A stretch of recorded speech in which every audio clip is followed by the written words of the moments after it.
Hey guys, what's going on? We got another Enhancement Shaman PvP video. We're doing some Windwalker Enhance with Holy Paladin. Plum is on his Windwalker and Shook is on his Holy Paladin.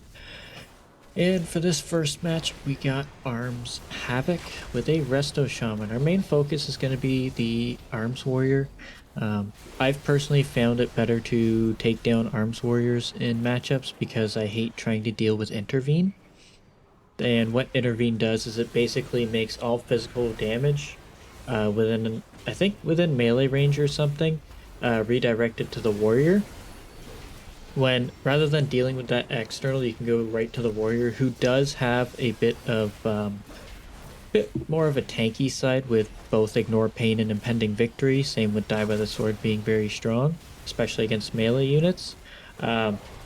It just seems more viable to go after the warrior than it does to go after the Havoc Demon Hunter, who can jump around, blur, and, nether walk as well if he needs to. But as you can see, I also have Counter-Strike Totem here. The reason why is because it's a melee cleave, and I don't find I'm using Storm Strike even close enough to find Ride the Lightning even worth taking, or even Bloodlust, because they have the offensive purges with Demon Hunter and both Resto Shaman. But again, our focus is the warrior. Make sure to watch cooldowns.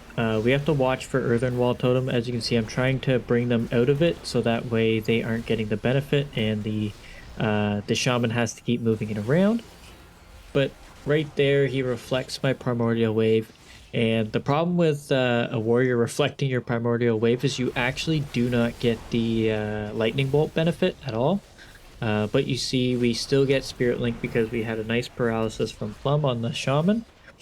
But yeah, if your Primordial Wave gets grounded, or I believe grounding works on it too, or reflected, you do not get the bonus effect from Primordial Wave buffing your next Lightning Bolt. But there, Plum gets a really good CC chain on the Shaman, and he drops a Tide Totem right away, but they're controlling me to prevent me from getting to that totem so it can heal them up. I finally get to it, bring it down. Plum gets a nice end cap on the Shaman, but the Warrior's Die by the Sword comes up, so now we have to switch to the Demon Hunter for a couple seconds. He also uses Cage to bring us together, and Shoot there bops me, but they get it off pretty fast because we don't have all that many magical buffs on us.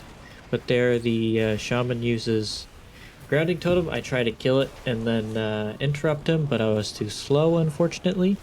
But there, the Demon Hunter makes a swap to Shook, which is fine, but Shook ends up having to bubble, which kind of does work in my favor a little bit, but then the warrior goes over and gets hodged by him.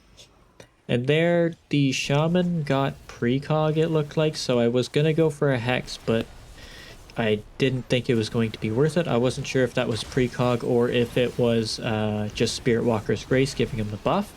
So I didn't want to risk wasting a Hex or getting kicked for a pointless Hex. But may have still been worth it. But here the warrior, they're pushing on Shook, trying to get him. The Shaman is doing his best to keep him alive. I'm able to get a nice kick on him so he can't Healing Wave. And then I use Sunder to in-cap him so he can't cast. So Sunder is very, very useful. It also has like a 5 or 8 yard range or something. So don't be afraid to use it as a interrupt or like a soft stop, because in those situations it's massive.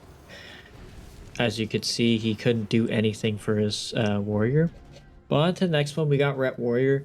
This was last season's best comp, and it's actually, I think it still does pretty well this season. With the recent rep buffs, Ret is definitely looking like a strong contender, same with Arms Warrior, but we're still able to manage through. But as you can see, the Pally, we want to focus down the warrior as much as possible, but the Pally here, I'm not sure what happened. He ended up hodging me, but it looked like he wanted to hodge Shook, so I'm not sure what happened there. The reason why we're focusing the warrior for the most part is because there's only one or two externals, is Ironbark and Sacrifice from the Paladin, so you have to watch for those. But they ended up blowing all three pretty fast, and there he goes for a Fear, and I dropped my Tremor to get Shook out of it. That is one big thing about Shaman, is you can get people out of fears and charms and any sort of thing like that. So be wary of that. Also, I'm still running Counter-Strike, and the reason why is to just gain a bit of extra damage, but the Druid is very wary of that. So he ends up killing them every time, but it's a global for him, global for me, it's kind of... But here, the Druid goes ahead and Cyclones me. I probably shouldn't have trinketed because I get pretty close to dying later on, and if we had lost this match, it would have been my fault for that failure of a trinket. But it is what it is. There I grip in the Resto Druid because I find Resto Druids panic a lot when they get pulled in, but here he gets a nice Cyclone forcing Shoop to bubble because I had used Trinket on that Cyclone. But because he went for the CC, he lacked Hots on the Warrior, and we were able to get a quick burst down on him. So it was very fortunate for us, but unfortunate for them. On to the next match, we got... That took a while. Oh, this one. So this one we want to focus down the Unholy DK, but I could see them going for Plum pretty fast, and I saw the Resto Druid, but I wasn't paying attention enough here. If you saw, the Resto Druid went and CC'd Shook and forced him to Trinket. I should have stayed back and prevented the Druid from getting CC, but fortunately Plum was able to do a crazy amount of damage and just delete the Death Knight without anything else happening. But yeah, in those situations, stand back because the Druid is going to go for a Rake Cyclone, so just make sure you're not caught up in anything and you're ready to interrupt the Cyclone to save your healer from being CC'd. It's those things you gotta watch for when the Druids are being sneaky like that, especially in openers. But here we have a interesting comp, Unholy with Demonology Warlock. As you can see, my nameplates are a lot. I don't know how you're supposed to find anything in this. You'll see it later when the shaman uses his totems and stuff. But yeah, hopefully Blizzard finds a way to fix nameplates because this is ridiculous. But anyways, our main focus is going to be on the Death Knight, and the reason why is because chasing around a ranged unit, especially one with high mobility, and I know I might get a lot of flack with this, but in my opinion, Warlocks have a lot of mobility. But yeah, our main focus is going to be the DK while still trying to stay near the Warlock so we can get a bit of cleave on him and make sure he knows he's still a target. But here the DK starts overextending, forcing his way into like weird positions and forcing his shaman into a weird position, bringing him out to the open. But the shaman's really focused on getting me hexed, which is kind of a good thing on their part because nobody can dispel me and it removes my damage for a while. But here we're able to drag him around a corner, forcing the shaman into a really awkward spot. But he uses his AMS here, and then uses Lasso, which got interrupted, I think, or it was completely DR'd. But there Plum gets a nice end cap on him. Then we start wailing him down, getting very, very close. And then I knew he wanted to cast something, so I just went ahead and sundered him, and then he went for a cast. I was able to kick. Here he wants to hex. Unfortunately it goes off, but fortunately it still breaks due to cleave damage going off. Shook gets a nice blind on both the Warlock and the Shaman, and we're able to take out the Death Knight.